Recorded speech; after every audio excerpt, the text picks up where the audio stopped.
Ke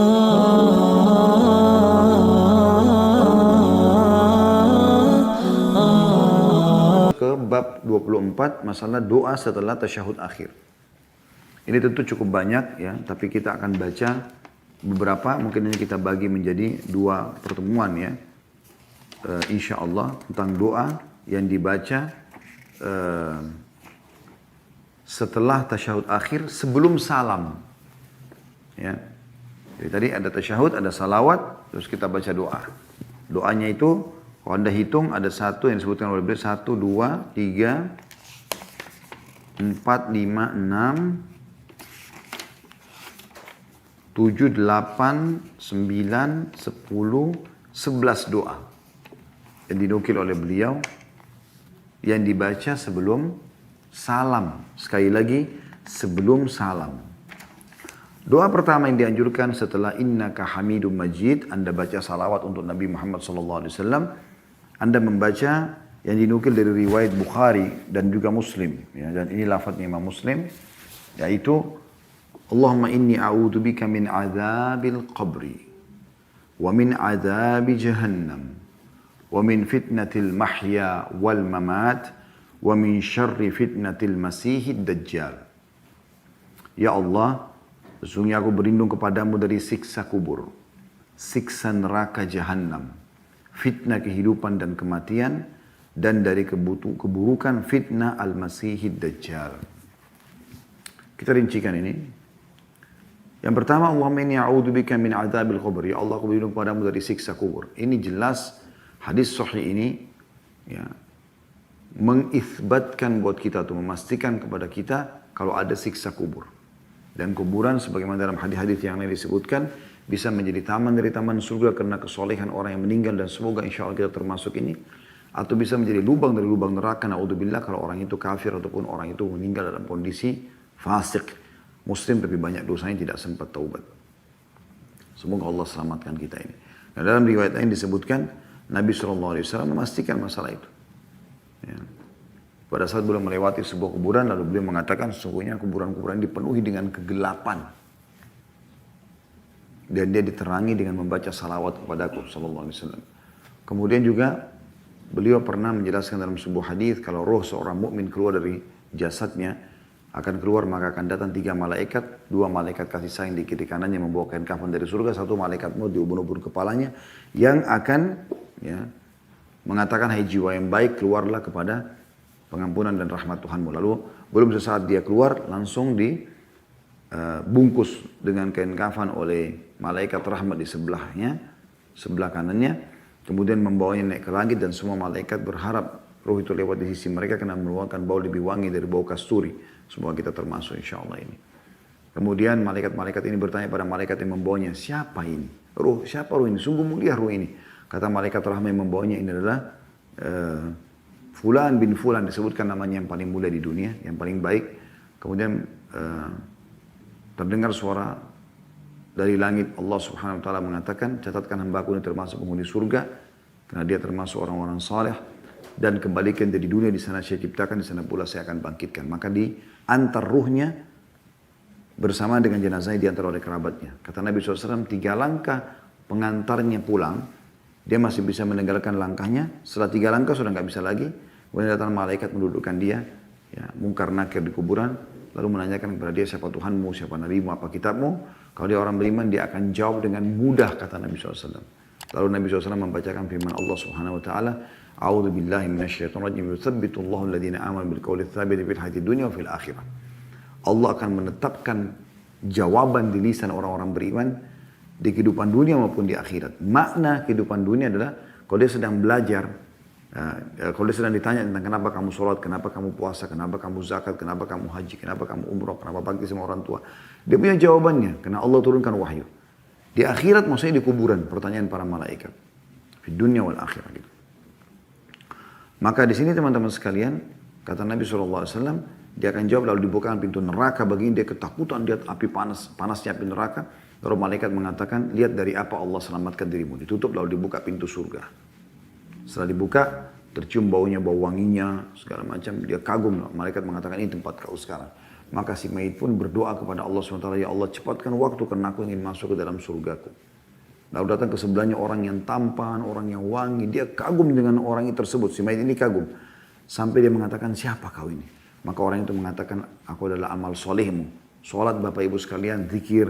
Ini bacaan-bacaan yang kita pelajari sekarang. Berdoa, bersedekah, sama orang tua, jenguk orang sakit. Kalimat-kalimat yang baik, nasihat, segala macam itu akan berbentuk makhluk. Yang kita lihat nanti, yang bercahaya terang dan sangat tampan. Dia mengatakan, saya adalah amal solehmu yang akan menemani kau sampai hari kiamat. Maka kemudian Allah pun berfirman, bentangkan permadaninya dari surga, ya, dan luaskan kuburannya seluas pandangan matanya. Maka luaslah kuburannya seluas pandangan mata, dan dia bisa mencium dan menikmati surganya tapi dari jauh, ya, di pagi dan sore hari, kalau tidak salah riwayatnya seperti itu penutupannya. Maka jadilah kuburannya taman dari taman surga. Kalau dia orang fasik, orang kafir, orang yang kufur kepada Allah SWT, maka akan datang kepada malaikat 3. Malaikat penyiksa di kiri kanan yang membawa kain kafan dari neraka. Kemudian di malaikat maut di ubun-ubun kepalanya mengatakan, hai jiwa yang busuk, keluar kepada kemurkaan Tuhanmu. Maka dia tidak mau keluar, dia menyebar di tubuhnya. Maka malaikat menarik dengan cara paksa, kata Nabi SAW. Yang menghantam wajah dan bokong mereka, disebutkan dalam surah Al-Anfal. Ya. Kalau kalian bisa menyaksikan bagaimana dahsyatnya para malaikat mencabut ruhnya orang-orang zalim itu, orang-orang kafir, dengan menghantam wajah dan bokong mereka dan dikatakan, rasakanlah panasnya api neraka. Dicabut, kata Nabi SAW, dengan keras. Ibaratnya seperti bulu domba yang dibasahkan, lalu dililitkan di pohon berduri, lalu ditarik dengan keras sehingga berantakanlah bulu domba itu. Kemudian teman-teman sekalian, belum sesaat dia keluar ditangkap oleh malaikat penyiksa, dibungkus dengan kain kafan dan neraka, lalu dibawa naik ke langit. Baru tiba di langit pertama, pintu langit tidak dibukakan untuknya. Lalu malaikat-malaikat di sana bertanya kepada malaikat yang membawanya, siapa fulan? Siapa orang ini? Mereka mengatakan ini fulan bin fulan, namanya yang paling buruk di dunia. Namanya yang paling buruk di dunia, gitu kan. Maka dia pun, atau para malaikat ini mengatakan, semoga Allah tidak buat ruh ini lewat di sisi kami, karena mengeluarkan bau lebih busuk daripada bau bangkai. Semoga Allah selamatkan kita dari semua ini, penyampaian wahyu ini. Ya. Harus kita yakin, hati-hati sekali bisa terjadi teman-teman sekalian. Kemudian setelah itu, ya, Allah berfirman, catatkan hambaku yang termasuk penghuni neraka, kembalikan dia di dunia, kembalikan dia ke dunia, karena di sana saya ciptakan, di sana pula saya akan bangkitkan. Lalu dikembalikan ruhnya bersamaan jasadnya di antara para pengantarnya. 3 langkah mereka jalan, dia masih dengar, setelah itu sudah tidak lagi. Lalu malaikat datang, Mungkar Nakir mendudukkan dia, lalu bertanya kepadanya, siapa nabimu, siapa Tuhanmu, siapa nabimu, apa kitabmu? Dia cuma mengatakan, innama aqulu kama kana yaqulun nas. Saya tidak tahu dulu, saya cuma ikut-ikut orang bilang apa. Maka dibukakan baginya pintu surga, dia kagum. Ya. Kemudian malaikat mengatakan, lihat dari apa kamu haramkan dirimu. Maksudnya kau sebenarnya bisa masuk di sini, tapi kau sendirian tidak mau beriman, kau sendirian tidak mau beribadah. Ditutup lalu dibuka pintu neraka, lalu sampailah kepadanya bau busuknya dan juga panasnya. Maka dia ketakutan dengan malaikat ini, kata malaikat, ini tempat kau sekarang, kau tidak akan pernah bisa selamat darinya. Maka si mayit ini berdoa, kata Nabi SAW, ya Allah jangan kau cepatkan waktu karena aku tidak ingin masuk ke nerakaku. Lalu kemudian datang di sebelahnya orang yang menakutkan, baunya, badannya busuk. Lalu dia mengatakan, orang yang jenazah ini mengatakan, siapa kau ini? Dia mengatakan, saya adalah amal burukmu, ya, yang akan menemani kau sampai hari kiamat. Lalu kemudian dinding kuburannya, kata Nabi SAW, Allah gerakkan sehingga menjepit tubuhnya sampai tulang rusuknya seperti ini. Nabi SAW berikan isyarat dengan jari-jari beliau, SAW. Riwayat yang lain, dua-dua riwayat Bukhari, bahwasanya Allah SWT mengutus malaikat yang tidak punya pendengaran dan penglihatan, yang membawa sebuah besi, yang kalau besi itu seluruh jin dan manusia bersatu. Bayangkan miliaran jin, miliaran manusia, untuk membalik saja nggak bisa karena beratnya. Ya, kemudian dihantamkan kepada orang tersebut sampai dia hancur, kemudian diutuhkan lagi begitu terus sampai menjelang hari kiamat. Naudzubillah, siksa kubur. Siksa kubur. Maka jadilah kuburannya lubang dari lubang neraka. Ini riwayat sahih yang menjelaskan tentang adanya nikmat di kuburan dan juga azab. Anda kalau lewat di kuburan mungkin Anda lihat itu cuma tumpukan tanah dan juga batu nisan, tapi dalamnya adalah taman dari taman surga, lubang dari lubang neraka. Ya. Jadi teman-teman harus dari sekarang memperhatikan masalah itu. Rabi' ibn Haytham atau Hutham, ya, seorang ulama tabi'in, rahimahullah, beliau pernah membuat liang lahat di belakang rumahnya. Dan beliau kalau merasa sudah sedikit lalai beribadah, langsung beliau masuk ke situ, Lalu beliau membaca firman Allah SWT, Qala rabbi irji'un la'alli a'malu salihan fima tarakt. Dia mengatakan, Allah berfirman, orang-orang nanti akan menyesal, mengatakan, wahai Tuhanku, kembalikanlah aku ya ke dunia, supaya aku bisa mengerjakan amal soleh yang aku tinggalkan dulu. Lalu dia mengatakan, wahai Rabi', sadarlah, wahai Rabi', segeralah. Kemudian dia keluar, lalu kemudian dia beribadah. Karena dia Allah itu adalah tempat yang tidak mungkin kita luput darinya, teman-teman sekalian. Ya. Jadi kita harus berhati-hati, kita semua jangan terpengaruh dengan tampang kita, warna kulit, dengan prestasi dunia. Ini duniawi. Kalau semua itu untuk bisa menambah pahala kita di akhirat, alhamdulillah. Kalau tidak, maka tidak ada gunanya sama sekali. Anda akan tinggalkan semua kemegahan dunia ini, semuanya. Bangunan building Anda sudah punya, mobil mewah Anda punya, pasangan hidup, anak-anak, semuanya. Jibril AS pernah datang kepada Nabi Muhammad SAW mengatakan, ya Muhammad, ya, ahbib ma syi'ta fa innaka mufariquh. Cintai siapapun yang kau sukai, maka kau juga akan berpisah dengannya. Wa ish ma syi'ta fa innaka mayyit. Hiduplah sesukamu, tapi kau pasti akan mati nantinya. Ya. Jadi jelas sekali kalau kita akan meninggalkan kehidupan ini, maka hati-hati. Jangan sampai luput. Kuburan sedang menunggu kita, teman-teman sekalian. Setiap orang di antara kita, Allah musta'an. Allah tempat kita memohon pengampunan. Semoga Allah maafkan semua kesalahan kita. Allah mudahkan segala kewajiban yang belum kita tunaikan.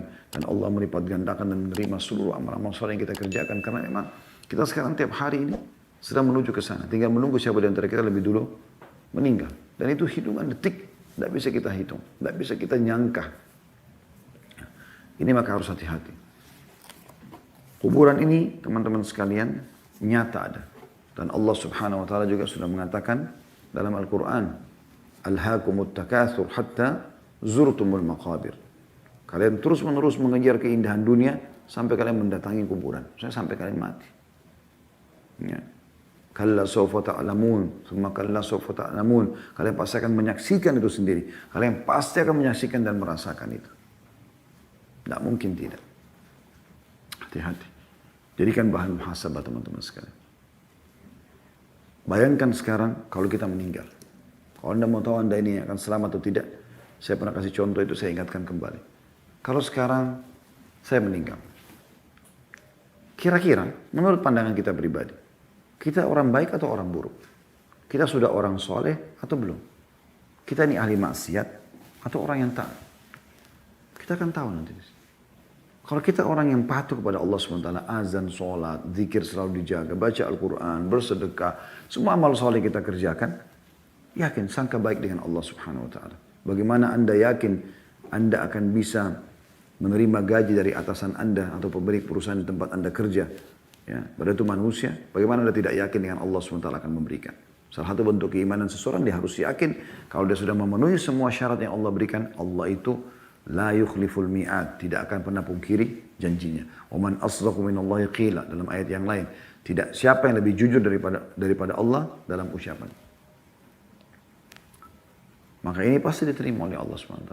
Atau Anda melakukan kemaksiatan. Na'udzubillah, tidak taubat. Lalu meninggal. Anda bayangkan kalau Anda meninggal. Anda sekarang sedang melakukan sebuah aktivitas taubat, dosa yang Anda tahu sendiri dosa itu apa. Mungkin Anda berzina, mungkin Anda berbohong, mungkin Anda riba, mungkin Anda...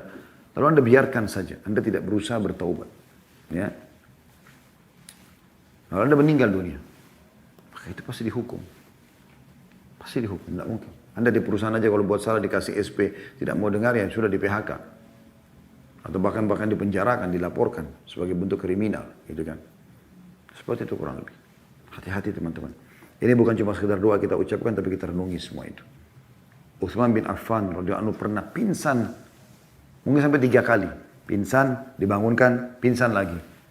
Berapa bolak-balik. Kok orang bertanya, hai Utsman ada apa? Utsman bin Affan siapa nih? Anak mantu Nabi SAW. Bapak julukan Dzun Nurain. 2 cahaya, karena menikahi 2 anak gadis Nabi SAW. 2 anak perempuan Nabi SAW. Ruqayyah dan Ummu Kalthum. Ini luar biasa. Nggak ada satupun di antara sahabat yang menikahi langsung 2 anak Nabi. Meninggal satu, Nabi nikahkan sama yang satu. Maka Nabi SAW mengatakan, hai Muslim, menyuruh kita nikahkan anak perempuan kalian dengan Utsman. Karena saya tidak nikahkan anak perempuan saya dengannya kecuali karena perintah dari Allah. Allah suruh nikahkan anak perempuan. Andai saja Utsman hidup di zaman sekarang, radhiyallahu anhu, kita suruh nikahkan anak perempuan kita dengan Utsman. Saking mulianya dia. Radhiyallahu anhu. Bahkan Nabi SAW menjamin setelah dia membeli sumur rumat ya, di perang sebelum perang Tabuk ya, untuk memberikan minum mujahidin, dia menyumbang kurang lebih 1.000 ekor kuda dilengkapkan kalau salah 10 ekor unta sehingga genap jadi 1.000. Kata Nabi SAW, tidak ada lagi sesuatu yang menghalangi Utsman masuk ke surga setelah apa yang dilakukan pada hari ini. Keutamanya banyak sekali. Nabi SAW jamin dia masuk ke dalam surga. Utsman bin Affan teman-teman yang dapat jaminan masuk surga. Sudah ada tiket. Ya. Bayangkan kalau kita ini hidup di zaman Nabi SAW, Nabi bilang, hai Khalid, hai Fulan, kau dijamin masuk surga. Dapat tiket langsung dari utusan Allah. Itu wahyu. Cuma kita tidak dapat itu. Ini Utsman disebut namanya. Kata Nabi SAW, Abu Bakar di surga, Umar di surga, Utsman di surga, Ali di surga, Talha di surga, Zubair di surga, Abdurrahman bin Auf di surga, Sa'ad bin Awas di surga. Disebutkan nama-nama mereka.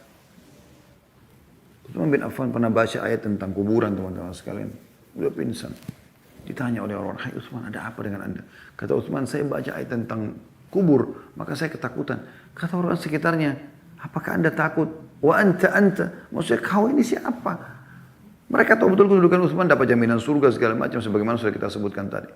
Masa kau masih takut? Apa kata Utsman radhiyallahu anhu? Rasulullah SAW menjamin untukku masuk ke dalam surga. Tapi belum ada jaminan untukku aku selamat dari siksa kubur. Maksudnya bisa saja aku disiksa nanti, disiksa di sini nanti aku masuk surga, bisa. Bisa terjadi. Dan, karena dosa apapun bisa menjadi penyebab siksa kubur. Walaupun nanti setelah hisab hari kiamat mungkin ada pemaafan segala macam, dia bisa selamat ke surga. Kalau dia orang muslim. Seperti itu. Makanya teman-teman kita disuruh anjurkan baca selalu. Ya Allah selamatkan aku dari siksa kubur. Selamatkan aku dari siksa kubur. Kita minta itu. Yang kedua, min azabi jahannam. Ini lebih besar lagi. Dan selamatkan aku dari siksa neraka jahannam. Teman-teman sekalian, sekecil apapun dosa kita sudah cukup mendatangkan siksa dari Allah SWT. Bagaimana dengan dosa yang besar? Bagaimana dosa yang terus berulang? Allah musta'an. Semoga Allah selamatkan kita. Semoga masa lalu kita semuanya Allah tutupi ya, aib-aib kita, kekurangan kita dengan kemahaluasan ilmunya Allah Subhanahu wa taala, dengan kasih sayangnya, dan Allah ganti dosa-dosa kita menjadi pahala. Allahumma amin. Karena tidak ada yang tidak berbuat salah. Kita pasti punya salah semuanya, gitu kan. Yang penting adalah teman-teman, Allah SWT mengatakan walam yusirru ala ma fa'alu. Tapi mereka tidak ngotot mengulangi perbuatannya itu. Nah, itu punya kelebihan sendiri. Itu harus ya, segera kita taubat dan kita jangan mengulanginya. Karena ini dibutuhkan. Azab jahannam lebih berat. Orang-orang di kubur itu berharap. Pada saat siksa kubur datang mereka berharap mereka dikirim ke akhirat. Maksudnya menuju ke neraka atau ke surga. Mereka lupa. Kalau di neraka lebih berat daripada itu. Ini ada bahasan sendiri panjang lebar teman-teman tentang masalah neraka jahannam. Itu di bahasan ada di YouTube di playlist insya Allah tentang neraka jahannam. Ada 30 pasal lebih tentang teriakan ahli neraka, minuman mereka, makanan mereka, penyesalan. Hanya karena tidak mau sholat yang 5 menit, hanya karena tidak mau puasa yang setahun sekali, hanya tidak mau pergi haji karena ketakutan bisnisnya nanti dia kalau ditinggalkan tidak bisa jalan, hanya karena tidak mau zakat karena dianggap tidak penting. Ini semua. Atau membatalkan syahadatnya dengan melakukan kesyirikan kepada Allah. Pergi ke dukun, pakai jimat, pelaris dan segala macam. Allah musta'an. Allah tempat kita minta tolong. Ini berbahaya teman-teman sekalian. Siksa jahannam berat. Berat sekali. Kata Nabi SAW, orang yang paling ringan siksanya di neraka jahannam adalah Abu Talib, paman beliau sendiri. Dalam hadis sahih. Diriwayatkan oleh Ibnu Abbas radhiyallahu anhuma. Dia diberikan 2 sandal dari api neraka yang membuat otaknya mendidih. Sandal apa teman-teman sekalian yang dipakai bisa otak mendidih. Kita injak saja bara api, belum tentu otak kita bisa mendidih. Tapi ini subhanallah saking panasnya, sampai satu badan itu semuanya jadi panas sehingga membuat otak bisa mendidih. Allah musta'an. Ini yang paling ringan. Bayangkan kalau yang paling besar bagaimana. Orang banyak sekarang bicara, oh nggak apa-apa disiksa. Karena dia belum rasa. Ambil korek gas coba. Korek gas kecil. Bakar coba jari anda nih. Renungi. Kalau anda mau rasa. Sedikit aja bagian atasnya. Udah panas. Berapa detik aja. Kalau kita biarin 1 menit atau 2 menit mungkin bisa matang tangan kita. Mungkin butuh operasi. Ya. Kalau kita biarin lagi mungkin bisa hangus seluruh tubuh kita. Jadi jangan anggap remeh. Orang banyak ngomong sombongkan diri karena belum merasain. Ditonjok aja sama manusia kesakitan. Ditendang aja sama manusia sudah kesakitan. Digores pakai pisau sedikit sudah kesakitan. Di neraka jahanam disetrikakan padanya api-api panas itu. Di dahinya timah-timah panas, minumannya nanah di neraka, air yang mendidih. Wa na'udzubillah. Na'udzubillah min dzalik. Siksaan yang luar biasa. Insya Allah tidak ada halangan. Saya akan usahakan di pekan depan kita akan singgung tentang neraka jahanam ini, ya, insya Allah. Saya lihat kalau masih ada waktu sebentar ya, tapi kalau sudah tidak ada, saya melihat waktunya agak kepepet, kita akan bahas nanti di pertemuan atau Senin akan datang insya Allah. Kemudian saya lanjutkan, wa min fitnatil mahya wal mamat, dan jauhkanlah kami dari fitnah kehidupan dan fitnah kematian. Fitnah kehidupan semua yang kita tidak sukai dalam kehidupan disilakan dengan fitnah, ya. Dan fitnah kematian maksudnya adalah pada saat kita mau meninggal ada syaitan yang menggoda supaya kita tidak sempat ucapkan la ilaha illallah, atau pada saat ya, orang meninggal ada fitnah kubur, ya, kita selamat dari itu. Itu fitnah kehidupan dan fitnah kematian. Kita minta akan diselamatkan dari fitnah. Kalau ini kita baca minimal teman-teman sekalian 7 kali per hari di sholat wajib. Karena ini kan dibaca setelah tasyahud, setelah salawat kepada Nabi SAW. Maka di subuh sekali kita tahiyat, ya, di duhur tadi sudah kita hitung 2 kali tahiyat pertama, tahiyat kedua, di asar 2 kali juga, ya, berarti sudah 5. Di maghrib 2 kali berarti sudah 7, di isya 2 kali berarti sudah 9 kali. Supaya kita selamat dari siksa kubur, ya, dari siksa neraka, dari fitnah kehidupan dan kematian. Supaya jangan sampai ada masalah dalam hidup kita. Yang terakhir, wa min syarri fitnatil masihid dajjal. Dan dari keburukan fitnahnya al-masihid dajjal. Masih artinya yang terhapus. Dajjal diambil dari kata-kata dajjal artinya kekacauan. Ini adalah figur orang yang akan Allah keluarkan nanti menjelang hari kiamat yang akan membuat kerusakan di muka bumi. Akan membuat kerusakan di muka bumi. Dia akan membuat kerusakan kata Nabi SAW selama 40 hari. Hari pertamanya seperti setahun, hari keduanya seperti sebulan, hari ketiganya seperti sepekan, sisa harinya seperti hari-hari kalian. Kalau kita hitung ini kurang lebih ya, kalau hari pertama seperti setahun berarti sudah ada 1 tahun. Hari kedua 1 bulan, berarti sudah ada sebulan. Setahun sebulan. Hari ketiga sepekan, berarti 1 tahun, 1 bulan, 1 pekan. Tadi Nabi SAW bilang 40 hari. Kalau dikurangi 3 hari ini berarti sisa 37 hari. 37 hari itu kurang lebih 1 bulan, 1 pekan.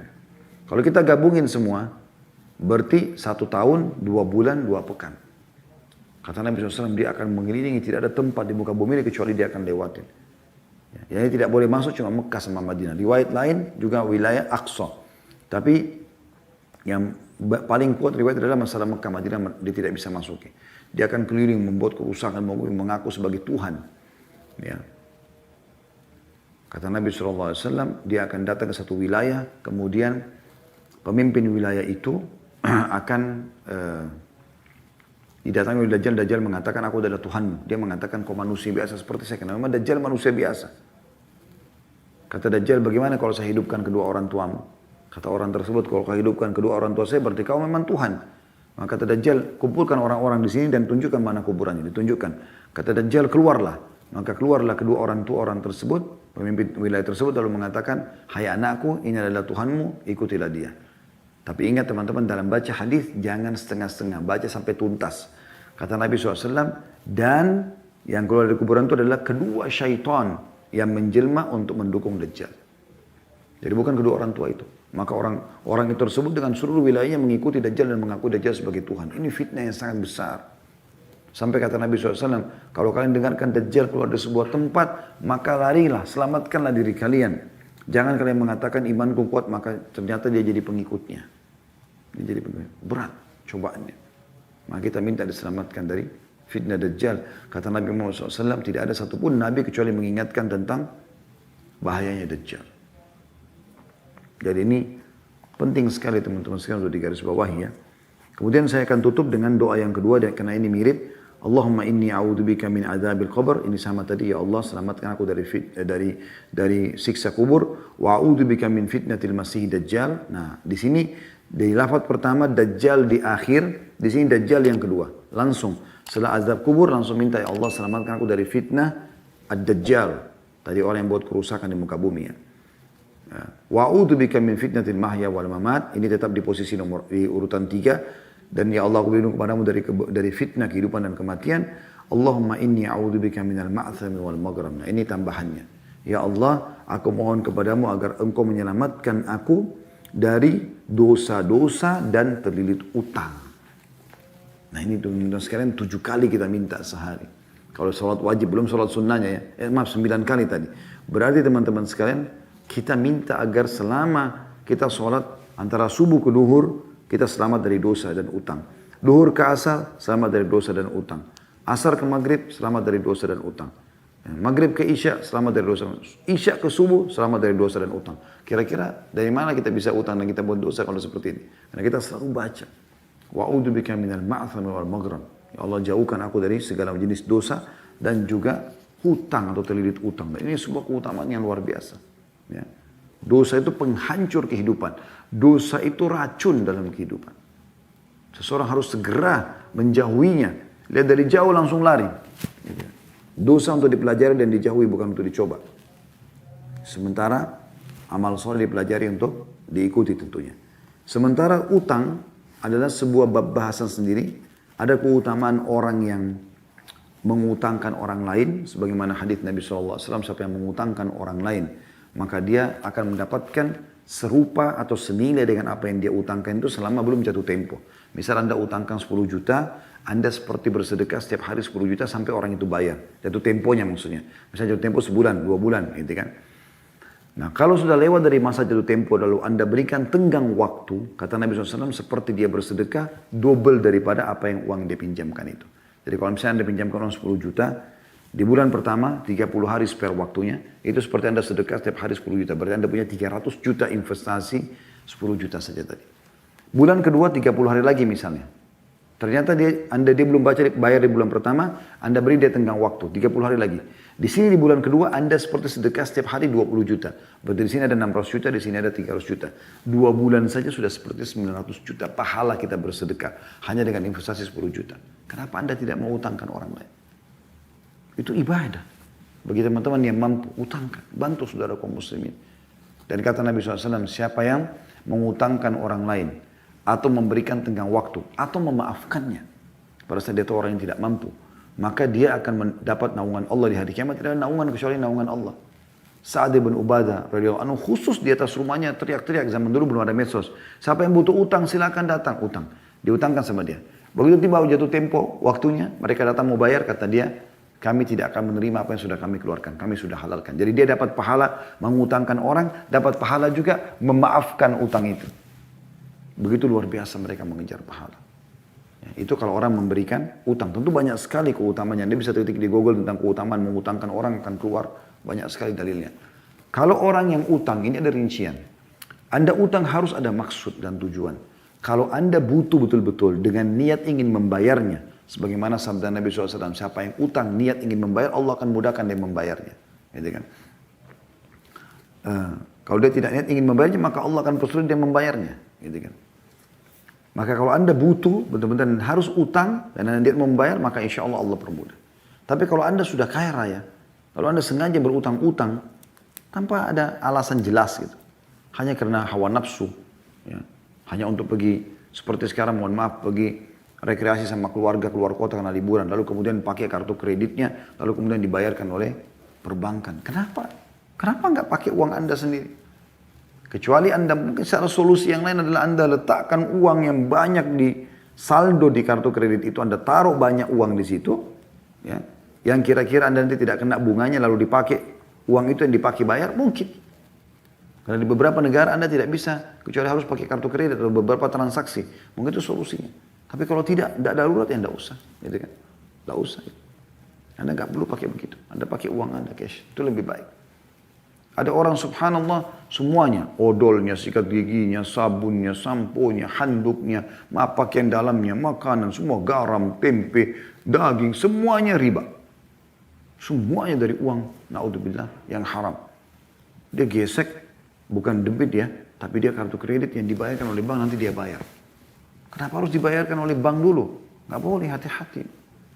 Ya. Anda berutang di sini tanpa sebab. Yang terakhir adalah kalau orang yang utang dan tidak membayarnya.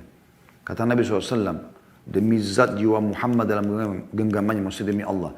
Kalau seseorang itu terbunuh mati syahid, lalu dia hidup. Lalu terbunuh mati syahid, lalu hidup. Lalu terbunuh mati syahid, lalu dia hidup. 3 kali mati syahid. Maka tidak akan diterima oleh Allah SWT selama dia masih punya utang. Kata Nabi SAW, semua orang yang mati syahid, semua dosanya dimaafkan kecuali utangnya. Maka nggak boleh main-main dengan utang. Makanya kita mohon kepada Allah SWT agar dilunasi utangnya. Allahu a'lam. Ini